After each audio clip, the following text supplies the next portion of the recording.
आज हमारे साथ में मोतीबोर का खेड़ा से एक अनोखे आश्रम से आए हैं, नवग्रह आश्रम जिसे कहते हैं, वहां से हमारे साथ में आए हैं वैद्य श्री हंसराज जी चौधरी।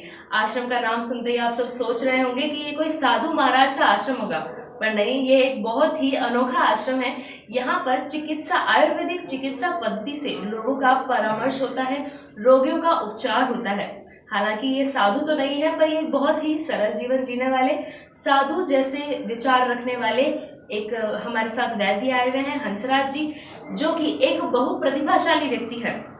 यह कविताएं लिखते हैं, यह लेख लिखते हैं, गजल गाते हैं, इनके लिखे हुए कई सारे नाटक मंचों पर पेश किए जा चुके हैं। इनकी किताबें, जैसे एक किताब हमारे साथ में है आयुष्मान भव, जिनकी लाखों प्रतियां अभी तक बिक चुकी है और 5 संस्करण इनकी ये निकाल चुके हैं। उसके अलावा भी कुछ हमारे साथ है, जैसे एक किताब कैंसर पर और एक किताब है पत्थरों पे पोपले। ऐसी किताबें इन्होंने कई निकाले हैं। तो आज हम इनसे बात करेंगे विश्व कैंसर दिवस के दिन। हम आज जानेंगे इनसे कि कैंसर किन किन कारणों से हो सकता है और किस तरीके से हम कैंसर को ठीक कर सकते हैं। सर, एक बार तो आपका बहुत बहुत स्वागत है हमारे चैनल पर। नमस्कार सर, हमारी जनता को आप ये बताइए कि किन किन चीजों से सबसे पहले कैंसर हो सकता है। देखो, कैंसर होने के लिए जो प्रमुख जिम्मेदार तत्व है वो है आज की तारीख में ऑक्सीजन। मतलब ऑक्सीजन की जो डेफिशिएंसी जो है, मैं इसका रेफरेंस दूंगा कि डॉक्टर वारबर्ग जो हुए हैं, उन्होंने 1931 में 1931 में उनको नोबेल प्राइज मिला था और उन्होंने ये कहा था कि अगर 33% ऑक्सीजन मात्र 48 घंटे के लिए अगर कम कर दी जाए तो जो आपकी कोशिकाओं में जो पाचन होता है, कार्बोहाइड्रेट्स है, प्रोटीन्स है, मिनरल्स हैं, फैट्स हैं, ये जो चीजें हैं, इनका पाचन कोशिका में जाके होता है और इनका पाचन करने के लिए जो फ्यूल जो है, जो जलाने के लिए जो आवश्यक है वो ऑक्सीजन है। तो ऑक्सीजन का नहीं मिलना यानी कि सेल्स के अंदर डिसऑर्डर हो जाना। मतलब कैंसर को अगर मैं संक्षेप में कहूँ, होने का कारण कहूँ तो ऑक्सीजन की कमी, और होने को कहूँ तो सेल्स का डिसऑर्डर। सर, आपने एक शब्द यूज किया, सेल का डिसऑर्डर, ये क्या है सर? कोशिका जो होती है उसके 3 नियम होते हैं। नंबर 1, एक कोशिका से 2 का निर्माण होगा, एक मर जाएगी, फिर 1 से 2 का निर्माण होगा, एक मर जाएगी, फिर 1 से 2 का निर्माण होगा। ये ऑर्डर है, ये एक मतलब मान्यता है। परंतु कैंसर कोशिका 1 से 3 बनेगी, 3 से 9 बनेगी, 9 से 81 बनेगी, 81 से 9600 कुछ बनेगी और उससे फिर 1 करोड़ करीब बनेगी। ये डिसऑर्डर एक बात। दूसरी बात, कैंसर को अगर मैं संक्षेप में कहूं, डिसऑर्डर को अगर समझाऊं तो कोशिका मरना भूल जाती है। मतलब वो बगावत कर देती है कि मुझे नहीं मरना है, मैं नहीं मरती, आप कैसे मुझे मार लोगे। तो ये डिसऑर्डर है। अब डिसऑर्डर को ऑर्डर में लाने के लिए इसमें आपका जो जीवन पद्धति है, खाद्य पद्धति है, जो उपचार है, औषधियां हैं या परहेज है, ये सब चीजें उसमें बात है। चलिए, इन्होंने जो कहा उसी को मैं एक दूसरे तरीके से आपको इनकी बात से समझाना चाहूँ, अगर आप नहीं समझे हो तो कैंसर का जो कोशिकाओं का अनियंत्रित रूप से बढ़ना, उसी को वही कैंसर है जो आपने कहा। और ऑक्सीजन जो आप कह रहे हैं, ये ऑक्सीजन की कमी कैसे हो रही है? ऑक्सीजन तो भरपूर है पूरे विश्व में। ऑक्सीजन पूरे विश्व में भरपूर नहीं है। दिल्ली में आज की तारीख में अगर आप वहाँ का ऑक्सीजन इंडेक्स देखें, जो प्रदूषण शब्द जहाँ आ रहा है, मुझे चूंकि मैं कवि हृदय व्यक्ति हूँ और साहित्य का व्यक्ति हूँ, तो मैं जहाँ भी प्रदूषण शब्द सुनता हूँ वहाँ मुझे ऑक्सीजन की कमी सुनाई देता है। आपका जैसे उदाहरण के लिए, ये जल प्रदूषण से, वायु प्रदूषण से, सब्जियों के प्रदूषण से, आहार प्रदूषण से, ये कई ऐसे प्रदूषण है। परंतु मेजर जो है आज की तारीख में दिल्ली में हर 8 व्यक्तियों में से 1 व्यक्ति को कैंसर की समस्या है। तो आप कह रहे हैं प्रदूषण से कैंसर बढ़ सकता है। इसके अलावा ऐसी क्या क्या चीजें हो सकती है जिसकी वजह से कैंसर हो लोगों को? एक बहुत बड़ा कारण है कैंसर होने का आज की जो जीवन पद्धति है, जिसमें लोग सामान्यतया नमक इस्तेमाल करते हैं, केमिकल जिसके मैं कहूंगा। तो केमिकल के 2 बड़े हिस्से होते हैं। एक तो रिफाइंड ऑयल जो है, क्योंकि रिफाइंड ऑयल को, सिंगल रिफाइंड को रिफाइंड करने के लिए, और आपको दर्शकों को जानकर ये आश्चर्य होगा कि अमीर देशों से केवल कारखाने में बॉयलर में जलाने के लिए जो फर्निश्ड ऑयल आता है, उसको भारत, बांग्लादेश, पाकिस्तान, श्रीलंका जैसे देशों में केमिकल डाल के उसको खाद्य तेल बना दिया जाता है, जबकि वो किसी भी श्रेणी से खाद्य तेल नहीं है।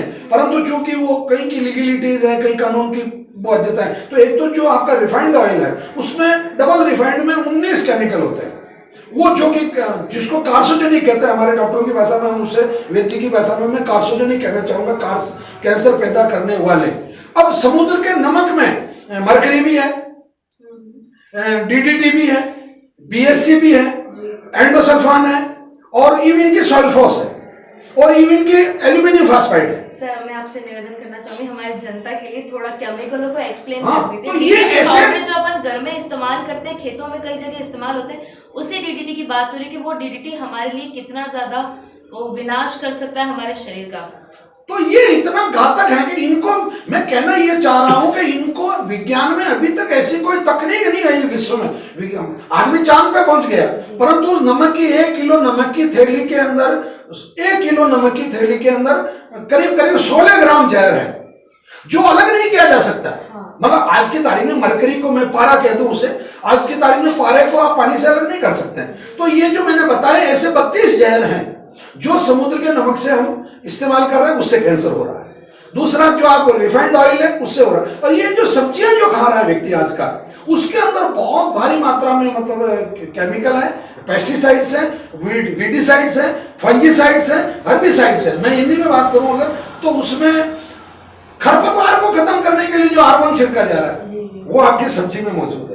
तो सर ऐसी क्या क्या, नमक को तो हम कैसे हटा सकते हैं? सेंधा नमक के रूप में आप बिल्कुल इस्तेमाल कीजिए, क्योंकि संसार में आने वाले 1000 वर्ष तक सेंधा नमक खत्म होने के कोई चांसेस नहीं है। जो रॉक सॉल्ट जिसको बोलते हैं, जो कि रशिया और अफगानिस्तान और पाकिस्तान का जो पीओके का जो एरिया हिंदुस्तान से मिला हुआ है, वहाँ खूब रॉक सॉल्ट है, उसमें बहुत अच्छे आवश्यक पोषक तत्व भी हैं, और वो बिल्कुल नॉन कैंसरस। नमक को तो हम हटा करके सेंधा नमक इस्तेमाल करने लगेंगे। तेल और सब्जियों के लिए क्या? तेल के लिए कच्ची घानी का तेल इस्तेमाल किया जाए। व्यक्ति, हमारा आयुर्वेद में एक सिद्धांत है ऋतु भुक, हित भुक और मित भुक, यानी, और इसको संक्षेप में मैं अगर कहूँ कि जिस ऋतु में आप जी रहे हैं, जिस क्षेत्र में आप जी रहे हैं, उस क्षेत्र में, जैसे उदाहरण के लिए भीलवाड़ा में तिल पैदा होता है, तिल्ली पैदा होती है, आप तिल्ली लाइए, घानी करवाइए, उसका जो केक है वो पशुओं को खिलाइए, या आप खुद अपना जंगल बना लीजिए गाड़ी का, और बाकी उस तेल को आप इस्तेमाल कीजिए। अगर कोई अलवर भरतपुर का, यूपी का है तो सरसों लीजिए, गुजरात का है तो ग्राउंडनट लीजिए, अगर कोकोनट लीजिए। तो सर जैसे तिल्ली का तेल है, सर्दियों में तो काफी लोग खाते भी, ये पूरे 12 महीने खा सकते हैं? बिल्कुल, मतलब व्यक्ति जिस क्षेत्र का पैदा हुआ है उसकी, देखो आयुर्वेद के सिद्धांत से, ये कैंसर के लिए भी बहुत महत्वपूर्ण सिद्धांत है, सप्त धातु सिद्धांत होता है, जो आहार का भी एक, आहार का मूल सिद्धांत है। वो सबसे पहले व्यक्ति जो आहार लेता है उसका रस बनता, रस का रक्त बनता, रक्त का मांस बनता, मांस की चर्बी बनती है, चर्बी की हड्डी बनती है, हड्डी का बोन मेरो बनता है जिससे हम अस्थि मज्जा कहते हैं, अस्थि मज्जा में महिलाओं में रज बनता है, पुरुषों में शुक्र बनता है, शुक्र का ओज बनता है, रज का ओज बनता है, और ओज से मन बनता है, और मन से आत्मा बनती है। तो ये जो सप्त धातु, ओज तक जो धातु है, जिसकी जितना मजबूत ओज उसका उतना मजबूत मन। और कैंसर की चिकित्सा का नवग्रह आश्रम का मूल मंत्र है, मन के हारे आहार है और मन के चित्ते चित। मन जिसका जितना मजबूत, इसका मतलब आहार उसका उतना मजबूत।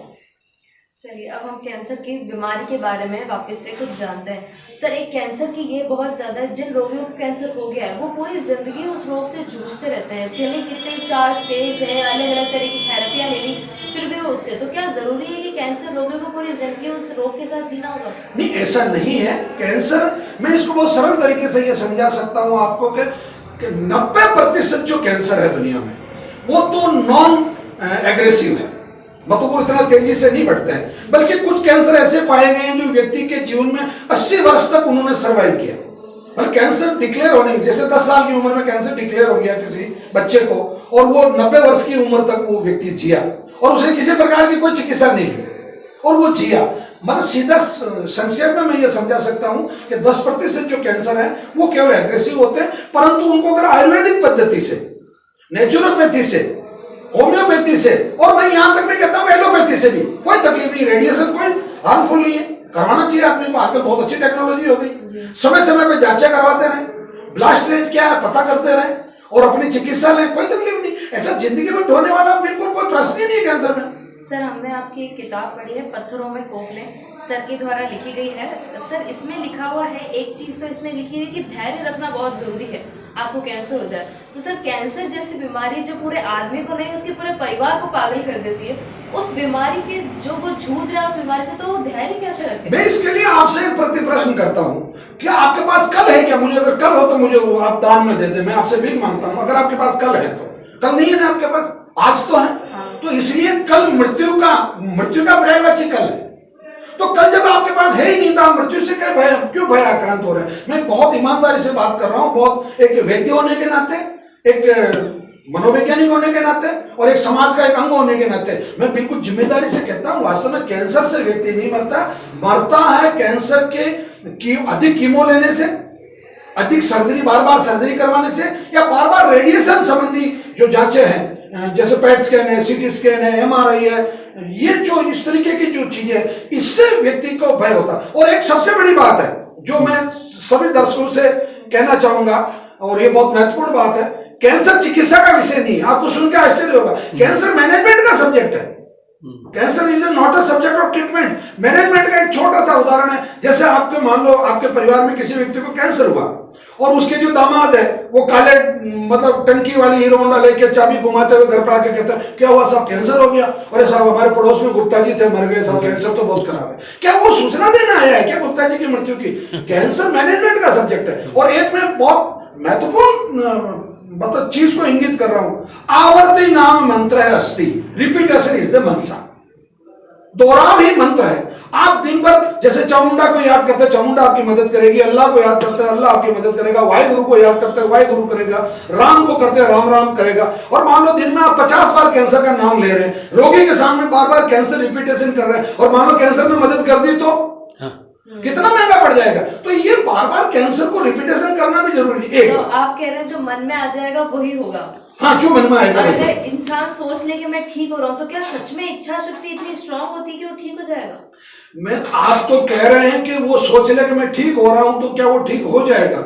मैं ये कहता हूं अगर वो मन में ठान ले तो खुद का तो कैंसर ठीक कर ही लेगा, वो हजारों लोगों का कैंसर और ठीक कर देगा। वो उनके लिए एक बहुत बड़ा एग्जाम। और इसको मैं इस तरीके से समझाता हूं कि मन और ओज और आत्मा, मैं बिल्कुल इस सिद्धांत को प्रतिपादित करता हूं और इसको साबित कर चुका हूं मेरी कई पुस्तकों में भी कि आपके पूर्व जन्म में किए गए कर्मों से या दुष्कर्मों से कैंसर नहीं होता। आत्मा नासवान है, उससे डरने की जरूरत है नहीं। अब आपका वर्तमान जो शरीर है, इस शरीर पे जो आप जुर्म डाल रहे हैं उससे कैंसर होता है। अब मन जो है वो शरीर का हिस्सा है परंतु शरीर का नियंता है। आपने कही जो आदमी अपने ऊपर जुल्म ढा रहा है उससे कैंसर हो रहा है, तो इंसान खुद ऐसा क्या कर रहा है जिससे वो कैंसर पैदा कर रहा है? इंसान खुद ऐसा कर रहा है कि दुनिया भर के पेस्टिसाइड का इस्तेमाल कर रहा है, दुनिया भर के हर्बिसाइड का इस्तेमाल कर रहा है। सरकार खुद को कैंसर बांट रही है। हाँ बिल्कुल, आपको सुन के मैं निसंकोच, सेल्फोस, इतना सेल्फोस रखा जा रहा है गेहूं को 3 साल 4 साल के लिए प्रिजर्व करने के लिए, और वो जो सेल्फोस वाला जहर है वो आप तक आ रहा है। नंबर 2, आप इतना पेस्टिसाइड यूज कर रहे हैं कि आपकी जो पीपीएम पावर होती है, मैं तकनीक बात करना चाह रहा हूं, पार्ट पर मिलियन एक तकनीकी शब्द होता है पीपीएम, आप उस पीपीएम से 20 गुना ज्यादा। और एक सबसे बड़ी रेशियो उद्घाटन तो नहीं कह सकता हूं, हालांकि वैज्ञानिक इसको साबित कर चुके हैं। मैंने मेरी जो नवीनतम जो कैंसर की रिसर्च बुक है उसमें किया कि पूरे भारत में करीब 300 जिले ऐसे हैं कि जहां नाइट्रेट की मात्रा, सामान्यतया जो नाइट्रेट की मात्रा है वो करीब 75 के आसपास होनी चाहिए। और राजस्थान के 9 जिले हैं जिसमें डूंगरपुर जिला आपको सुनकर आश्चर्य होगा, उदयपुर जिला है आपको सुनकर आश्चर्य होगा, पाली जिला है, सीकर है, झुंझुनू है, हनुमानगढ़ है, नागौर और आपका नागौर है, और ये जो बीकानेर है, यहाँ 950 से लगा के 1600 पीपीएम नाइट्रेट है। तो इससे शरीर में क्या क्या कैंसर होता है, सीधा कार्सिनोजेनिक है नाइट्रेट, सीधा मतलब आपकी सेल्स को डिसऑर्डर करता है। जो मैंने पूर्व में बताया तो ये है। अब हरियाणा के 25 करीब मोटा 15 जिलों में, महाराष्ट्र के करीब 25 जिलों में, कर्नाटक के करीब 10 जिलों में, उत्तर प्रदेश के करीब 20 जिलों में। तो जिम्मेदार सरकार जिम्मेदार नहीं है नाइट्रेट के लिए, सरकार को जिम्मेदार होना चाहिए, वहां ऐसे वाटर प्योरीफाई होने चाहिए जिसको कि नाइट्रेट को वो अलग करे। तो ये इसलिए कई चीजों में मतलब है। अच्छा, आप भीलवाड़ा इसका बहुत अच्छा प्रत्यक्ष उदाहरण है। भीलवाड़ा का किसी भी 3 तहसीलों का पानी पीने योग्य नहीं है। ये आज के 15 साल पहले घोषित किया जा चुका है। आज यहाँ के जितने उद्योगपति हैं वो क्या कर रहे हैं, उनको मालूम नहीं है कि वो जो केमिकल जमीन में डाल रहे हैं साइफन करके, और जमीन में के अंदर जो डाल रहे हैं वो कुओं में जा रहा है। और आज सुवाना है, मांडल है, या आपका ये नीचे की जो जितनी कोठड़ी वगैरह जितनी तहसीलें हैं, बनेड़ा है, वहां के लोग, आप पानी पीने की बात करिए साहब, जमीन की उर्वरा शक्ति खत्म कर दी उन्होंने। तो ये भी कैंसर का एक बहुत बड़ा जिम्मेदार। सर अब एक कुछ सवाल पूछते हैं जो लोगों में बहुत ही चल रहे हैं। जी। एक सवाल ये है कि क्या कैंसर छूने से फैलता है? कैंसर छूत का रोग नहीं है, क्योंकि कैंसर का कोई भी जीवाणु, अंडाणु, विषाणु, कीटाणु नहीं होता है। यानी कि कैंसर का कोई बैक्टीरिया नहीं है, फंगस नहीं है, निमेटोड नहीं है, एफिड नहीं है, जेसिड नहीं है, थ्रिप्स नहीं है। तो कैंसर छूत का रोग नहीं है, ना छूने से फैलता है, ना उसके साथ खाना खाने से फैलता है, ना उसके साथ जीवन यापन करने से फैलता है। चलिए उसके बाद में ये सवाल, क्या कैंसर अनुवांशिक रूप है? कैंसर निश्चित रूप से आनुवंशिक तरीके से होता है, क्योंकि ये सेल द्वारा ट्रांसफर होने वाली बीमारी है। तो जब माता और पिता दोनों जब संतानोत्पत्ति करते हैं, तो उसका जो वो जो सेल है, वो जो एक एग है और एक शुक्र जो है, स्पर्म जो है, वो दोनों जो मिलते हैं तो उसके अंदर आनुवंशिक तरीके से आता है। और 7.5% लोगों को आज भी आनुवंशिक कैंसर होता है। पर अगर बच्चा पैदा हो चुका है, उसके बाद में बहुत सालों बाद माता या पिता दोनों में से किसी एक को कैंसर हो जाए, तो क्या फिर भी वो बच्चे में आने के चांस है, जबकि बच्चा पूरे तरह से हो चुका है, बड़ा हो चुका है? हाँ, अगर उन्होंने कैंसर की उत्पत्ति बाद में की है, मान उत्पत्ति से मतलब वो जनक है, हाँ, मतलब कैंसर बाद में पैदा हुआ है, तो उस बच्चे में नहीं आएगा। हाँ। परंतु नवग्रह आश्रम की एक थ्योरी है कि बिना किसी रिस्क के अगर किसी भी 10 वर्ष के बच्चे को 4 चम्मच सुबह, 4 चम्मच शाम को और 4 महीने तक अगर रक्त शोधन नामक हमारी जो औषधि है वो अगर दे दी जाए तो जेनेटिक कैंसर से बचा जा सकता है, क्योंकि वही सिद्धांत है सप्त धातुओं का जो मैंने सिद्धांत बताया। चलिए सब, आप अब नवग्रह की बात लाए हैं तो उसी की बात कर रहे थे। आपके आश्रम पे आप किस तरीके से करते हैं, लोगों का परामर्श कैसे करते हैं, उपचार कैसे करते हैं, उसके बारे में जरा बताइए। नवग्रह आश्रम का एक बहुत क्या कहूं मैं, बिल्कुल वैज्ञानिक जो तरीका है, वो पहली बार विश्व में, मैं विश्व नाम भी ले रहा हूं, पहली बार नाम ले रहा हूं, मुझे इसमें कोई गुरेज नहीं है। कैंसर क्लास करके नवग्रह आश्रम ने कैंसर क्लास शुरू की है। क्लास का मतलब वो तो अपन पढ़े हैं पहली दूसरी से लगा के, और पीजी की जब तक अपन लगातार क्लास में जाते रहे। क्लास का मतलब अध्ययन, क्लास का मतलब जानकारी, क्लास का मतलब जिज्ञासा की समाप्ति। तो कैंसर को जब तक नहीं समझाया जाएगा, आदमी कैंसर का इलाज नहीं समझ सकता। तो हमारे यहाँ 2 घंटे की कैंसर क्लास होती है, पहला। दूसरी बात, नवग्रह आश्रम की जो चिकित्सा पद्धति हो वो पूर्ण रूपेण वनस्पति पर आधारित है। यानी कि कुछ स्वरस दिए जाते हैं, जो यानी कि पत्तों का रस दिया जाता है, और बाकी जो आयुर्वेद का प्राण है क्वाथ पर आधारित हमारी चिकित्सा पद्धति है, इसलिए इसके बहुत अच्छे रिजल्ट। सर एक ये हमने सुना है कि महिलाओं में कैंसर ज्यादा होता है पुरुषों के कंपेयर में, तो ऐसा क्यों है सर? ऐसा है कि ये इसके लिए एस्ट्रोजन हार्मोन जो है, बाकी परिस्थितियां तो सबके लिए वैसी ही है। मतलब स्मोकिंग, मतलब धुआं है, महिलाएं भी रह रही है उसमें। अब महिलाएं स्मोकिंग नहीं कर रही है, परंतु वो स्मोकिंग करने वालों के साथ में है तो फिर लंग कैंसर होगा, एक सामान्य बात। अगर वो स्मोक मीट यूज कर रही है, जैसे आज मणिपुर है, मिजोरम है, आपका ये जो पूरा जो नॉर्थ ईस्ट है, उसमें हर 10वीं महिला को कैंसर है, 10 में से 1 महिला को कैंसर है। परंतु वो तो सामान्य बात है। परंतु एस्ट्रोजन हार्मोन अपने आप में एक इतनी जिम्मेदार चीज है कि एस्ट्रोजन हार्मोन से मतलब महिलाओं में मातृ शक्ति में जो जननांग या जो नया जीवन उत्पन्न करने की जो क्षमता है, वो उसकी बच्चेदानी से संबंधित, सर्विक्स से संबंधित, स्तनों से संबंधित, और शरीर में और जो जैसे महावारी वगैरह जो आती है उससे संबंधित। तो उसके साथ में जो इस आधुनिक सभ्यता ने जो खिलवाड़ की, मैं इसको थोड़ा सा स्पष्टता के साथ समझाना चाहता हूं कि 14 वर्ष में पीरियड स्टार्ट हो जाते हैं, 19 वर्ष तक वो परिपक्व हो जाते हैं, 20-21 वर्ष में शादी हो जाती है, 22-23 वर्ष में प्रथम संतान हो जाती है, 25 वर्ष में दूसरी संतान हो जाती है, और उसके बाद में अगर वो चाहे तो वैज्ञानिक तरीकों का लाभ लेके, एलोपैथी का लाभ लेके अपनी संतानोत्पत्ति बंद कर सकती है। मैं दावा कर सकता हूं उसको जीवन में कभी भी स्तन कैंसर नहीं होगा, सर्विक्स कैंसर नहीं होगा, बच्चेदानी का कैंसर नहीं होगा, और मल यानी कि एस्ट्रोजन हार्मोन से संबंधित कोई कैंसर नहीं हो सकता। परंतु आजकल बिल्कुल उल्टा है, 38 साल तो शादी की उम्र है, और फिर बच्चे को ब्रेस्ट फीडिंग नहीं करवाई जाती है, तो वो भी आप एस्ट्रोजन हार्मोन के साथ खिलवाड़ कर रहे हैं। और ये कहने में मुझे कोई गुरेज भी नहीं है, और मुझे इसमें अश्लीलता भी नहीं लगती। मैं स्पष्ट शब्दों में कहना चाहता हूं, जो प्रकृति ने 28 दिन का जो आपको एक चक्र दिया है पीरियड्स का, उसमें आप 5 दिन तक गोलियां लेके, 2 दिन तक गोलियां लेके अपने पीरियड्स को अगर आप 10 दिन आगे खिसका रहे हो, तो आप सीधा प्रकृति को चैलेंज कर रहे हो, और उसकी वजह से आपको ये जो जितनी मतलब जो समस्याएं हैं कैंसर से पूर्व की, वो सब होने को तैयार रहना चाहिए। एक आपने कही सर 38 तक शादी हो रही है, उसके बाद, तो क्या सर सही टाइम पर आपकी जो यूट्रस है उसका इस्तेमाल ना करना भी एक समस्या है? सही टाइम पे बच्चे ना करना एक समस्या हो सकती है? अरे साहब आप बिल्कुल, हाँ बिल्कुल समस्या है भाई। एस्ट्रोजन तो कलेक्ट हो रहा है ना, एग्स भी कलेक्ट हो रहे हैं। आप जब अपनी नानी के पेट से आते हैं, मैं इसको बहुत अच्छे से समझा सकता हूँ, आप अपनी दादी और नानी के पेट से जब आते हैं, यानी कि नानी और दादी से आपका जो रिश्ता है, आपको उतने एग दे के भेज दिया प्रकृति ने, उतने अंडे आपके पास हैं।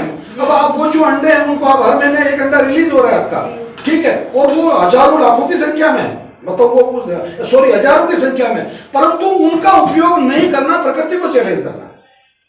अब ये बिल्कुल ये वैज्ञानिक रूप से प्रूव हो चुका है कि किसी भी महिला द्वारा, किसी भी बहन द्वारा प्रकृति के नियमों के खिलाफ जाना, बिल्कुल सीधा सीधा आ बैल मुझे मार, ये केवल कैंसर ही नहीं, पीसीओडी एक बहुत बड़ी समस्या वो महिलाओं में हो रही है। अच्छा, उसमें आजकल का खान पान इतना गर्म हो गया, मतलब ये मसालों का उपयोग और ये पिज्जा बर्गर और ये जो आधुनिक जीवन शैली, ये भी जिम्मेदार है।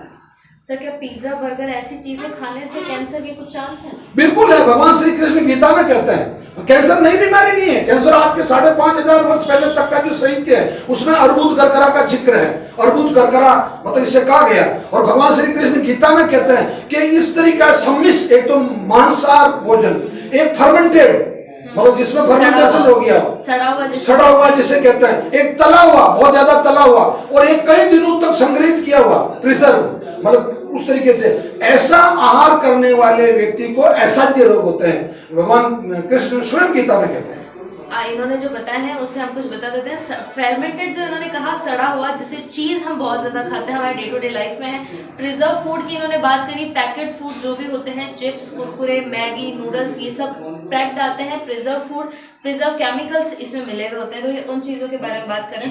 सर इसके हमारा एक और सवाल है, एक बहुत कॉस्मेटिक कंपनीज जो है वो बहुत ज्यादा सेल करती है चीजों को, कुछ हमने ऐसा भी सुना है कि ज्यादा केमिकल्स का यूज करने से आपको स्किन कैंसर हो सकता है, और दूसरी चीज हमने ये सुनी है कि सूरज की यूवी रेज जो है उसकी वजह से कैंसर हो सकता है, तो सनस्क्रीन का उपयोग करें। क्या कॉस्मेटिक भारतीय लोगों को इस चीज से बहुत अधिक डरने की आवश्यकता नहीं। हालांकि कॉस्मेटिक यूज नहीं करना चाहिए। कॉस्मेटिक में तो आप अपने घर पे हल्दी और देसी गाय का घी और चंदन, इन तीनों चीजों को मिक्स करके अगर आप उसका लेपन बना लेते हैं तो वो दुनिया की सबसे बेहतरीन क्रीम है। और थोड़ा उसमें गुलाब पत्ती डाल दें, गुलाब जल डाल दें।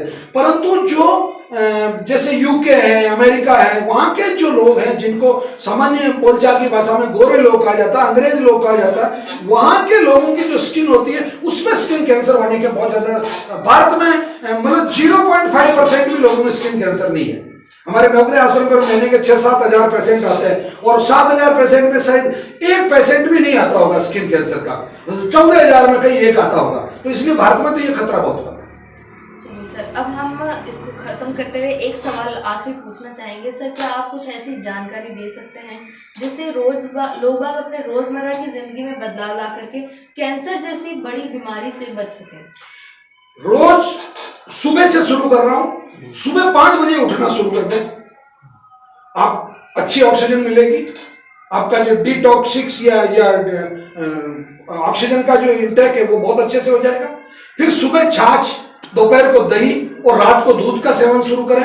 आप सकारात्मक आहार लेना शुरू कर देंगे।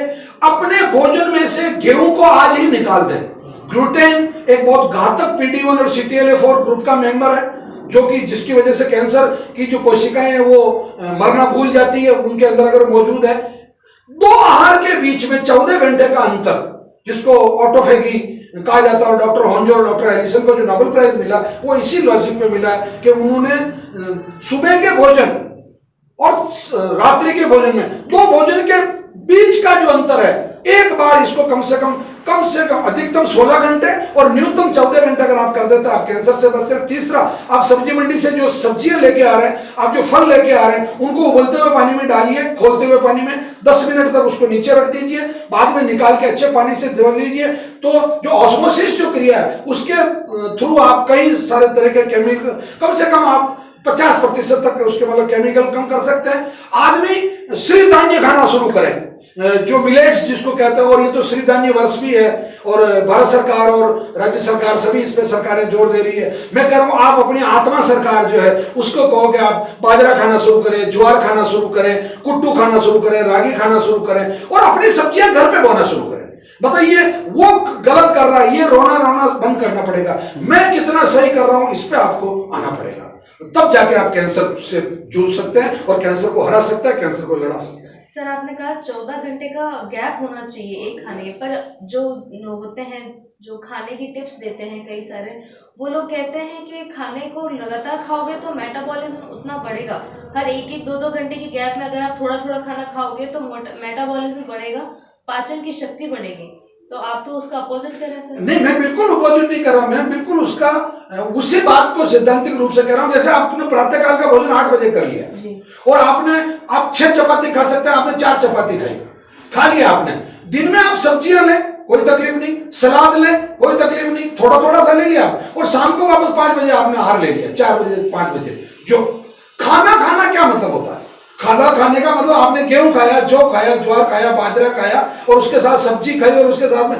खाना जैसा, तो ये आपका सुबह 8 बजे और 4 बजे हो जाना चाहिए। बाकी दिन में आप अगर छोटा छोटा जैसे कुछ ले रहे हैं, जैसे आपने दिन में 4 टमाटर काट के खा लिए, 1 गाजर काट के खा ली, और एक सिद्धांत मैं और बताता हूं, स्वस्थ रहने के लिए आपको सब्जियों का तो सूप और फलों का जूस शुरू करना पड़ेगा। लोग इतनी बड़ी गलती कर रहे हैं, लोग चुकंदर का, गाजर का और टमाटर का जूस बना रहे हैं, बिल्कुल अक्ल गांव गई उन लोगों की। उनको सब्जियों का तो सूप बनाना पड़ेगा, और सूप का समय दोपहर के 2 बजे से शाम के 8 बजे तक है, और जो जूस है उसका समय सुबह 5 बजे से दोपहर के 2 बजे तक है। तो सब्जियों का जूस बने, आप फाइबर के साथ भी खिलवाड़ कर रहे हैं। वो जो सिद्धांत है, ये बेसिकली ये है लॉजिक कि आयुर्वेद जो कहता है, वो जीवन की जो कला है, आहार की जो कला है, उसका जो मूल सिद्धांत है वो ये है कि व्यक्ति थोड़ा थोड़ा खाए, बार बार खाएं, कतई मनाही नहीं है, परंतु जो अन्न जो है, जो आहार मतलब सॉलिड आहार जिसको अपन कहते हैं, जिसको उदर पूर्ति कहा जाता है, धान नहीं खाना जरूर। हाँ बस धन्य नहीं खाना।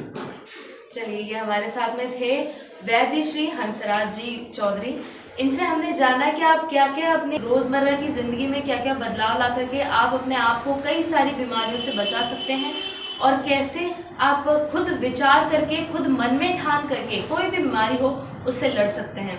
बहुत ही अच्छी चीज़ हमने इनसे जानी, बहुत बहुत धन्यवाद हंसराज जी आपका। धन्यवाद आपका।